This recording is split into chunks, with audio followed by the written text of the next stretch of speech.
Head cocked to the left. Partial deafness in ear. First point of attack. 2, throat, paralyzed vocal cords, stop screaming. 3, got to be heavy drinker, floating rib to liver. 4, finally, dragging left leg, fist to patella.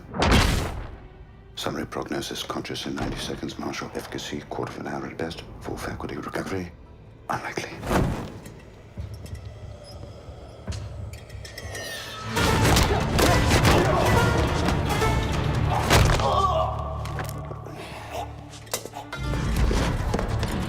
How to think like Sherlock Holmes.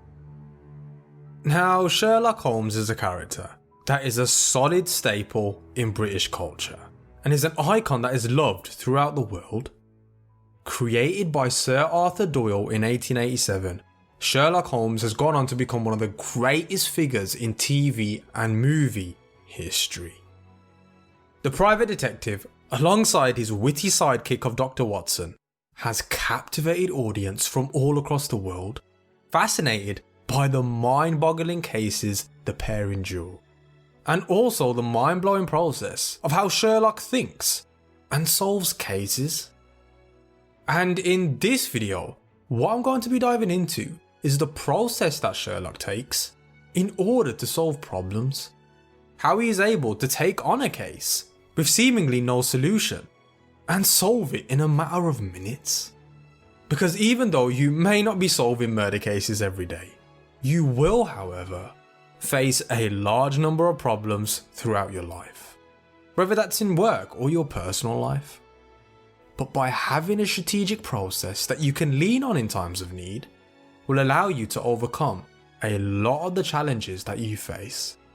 So that's what I'm here for today, to teach you the exact strategy that Sherlock uses so that you can implement into your life, into your business, and in yourself, in order to become a much stronger problem solver and a master of strategy. So make sure you stick around to the end, because by the time you finish watching, I'm sure that you're going to be receiving a letter requiring your assistance from someone who lives on 221B Baker Street.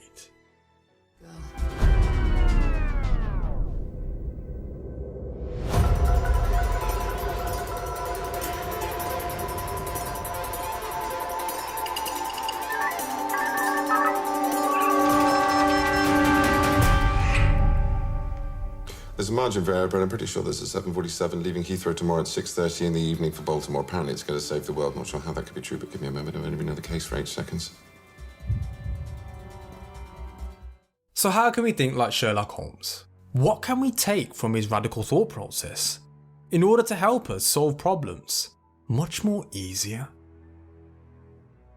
Well, the strategy that Sherlock uses comes down to the 17th strategy of war.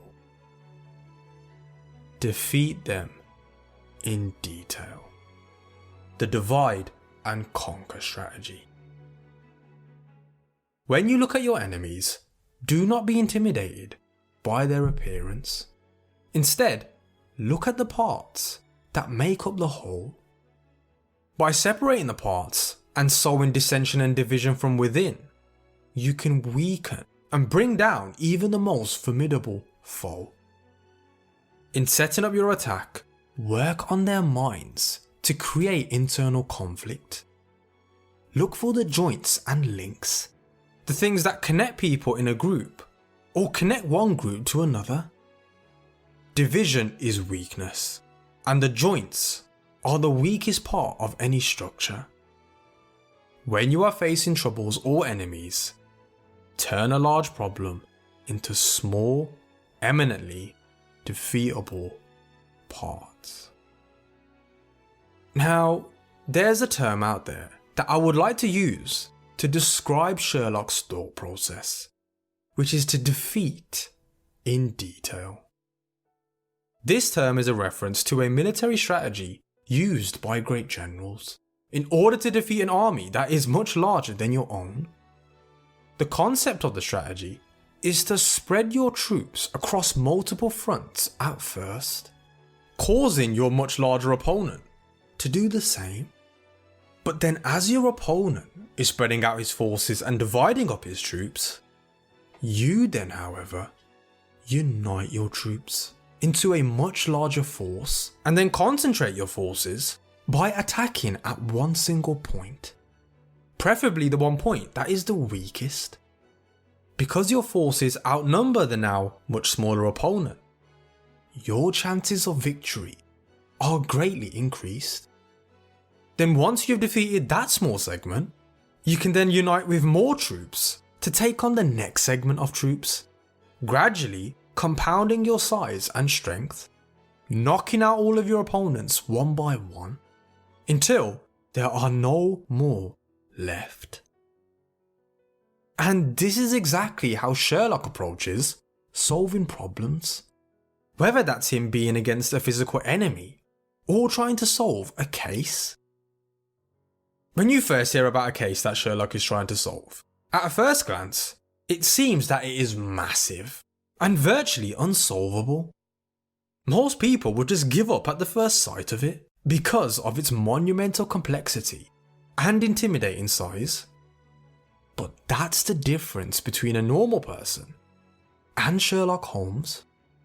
The complexity and the size of the case doesn't intimidate Sherlock because he doesn't look at a case as one massive problem.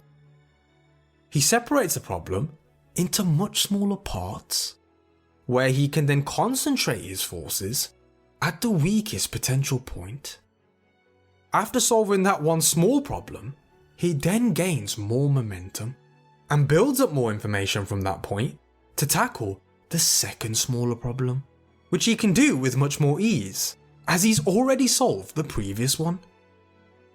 The more smaller problems he solves, the more he compounds his knowledge and strength within the case. By knocking out each small problem one by one, it turns an intimidating and almost unsolvable case into one that is actually solvable. I mean, just take a look at this scene right here, where Sherlock is trying to decipher a code that is supposed to indicate a potential terrorist attack. Watch how he breaks down the whole problem into smaller parts, but then gradually compounds his knowledge and strength by knocking out each smaller problem, to then ultimately solving it.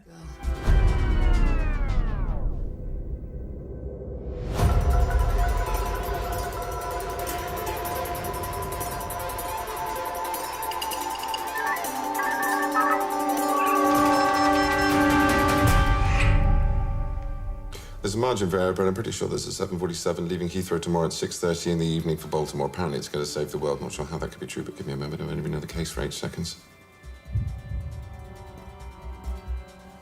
Oh, come on, it's not code. These are seat allocations on a passenger jet. Look, There's no letter I because it can be mistaken for a 1. no letters past K. The width of the plane is the limit. The numbers always appear randomly and not in sequence. But the letters have little runs of sequence all over the place. Families and couples sitting together. Only a jumbo's wide enough to need a letter K or rows past 55, which is why there's always an upstairs. There's a row 13, which eliminates the more superstitious airlines. Then there's a style of the flight number 007 that eliminates a few more. And assuming a British point of origin, which would be logical considering the original source of the information, and assuming from the increased pressure on you lately that the crisis is imminent, the only flight that matches all the criteria and departs within the week is the 6:30 to Baltimore tomorrow evening from Heathrow Airport. Please don't feel obliged to tell me that was remarkable or amazing. John's expressed that thought in every possible variant available to the English language. I would have you right here on this desk until you begged for mercy twice. I never begged for mercy in my life. Twice.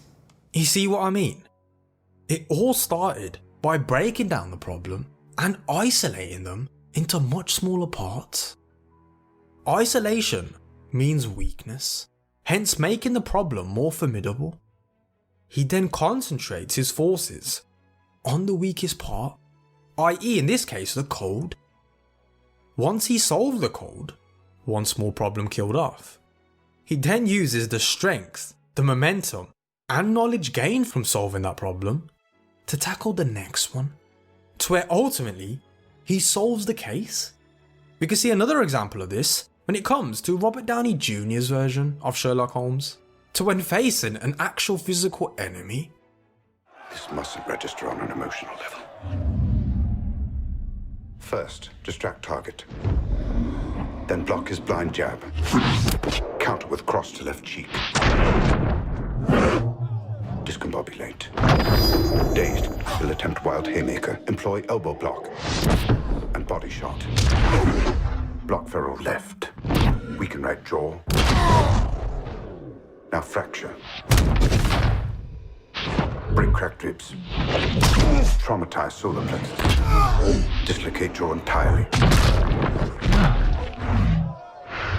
Heel kick to diaphragm.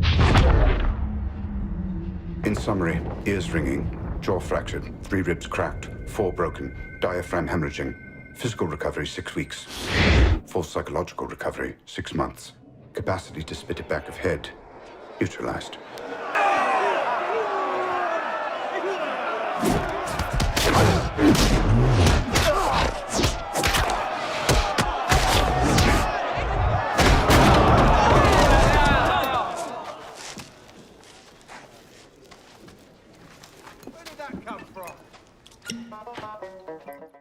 Are you now starting to see the power of using the defeat in detail strategy?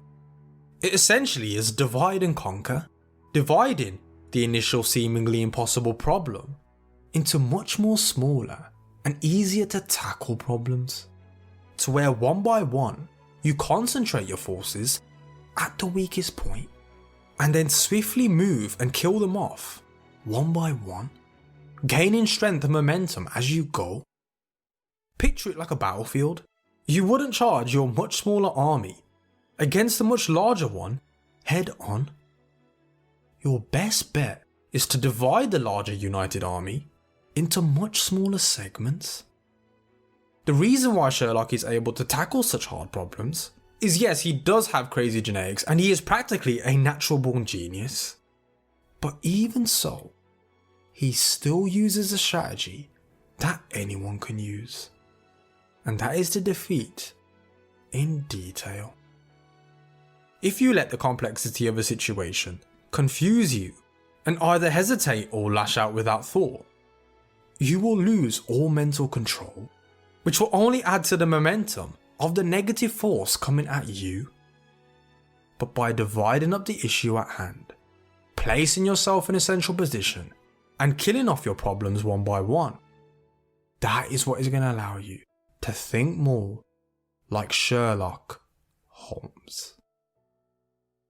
And like with all character breakdowns that I do on this channel, there are a lot more things I can talk about Sherlock, but I'd rather focus on one powerful strategy rather than 3 weak ones that don't really provide you with as much benefit. So the next time you're facing a problem, whether that's in your personal life or business, use the Sherlock Holmes strategy of defeating in detail. It is often wise to begin with the smallest problem first, while keeping the most dangerous one at bay. Solving the small one will help you create momentum, both physical and psychological, that will help you overwhelm the rest.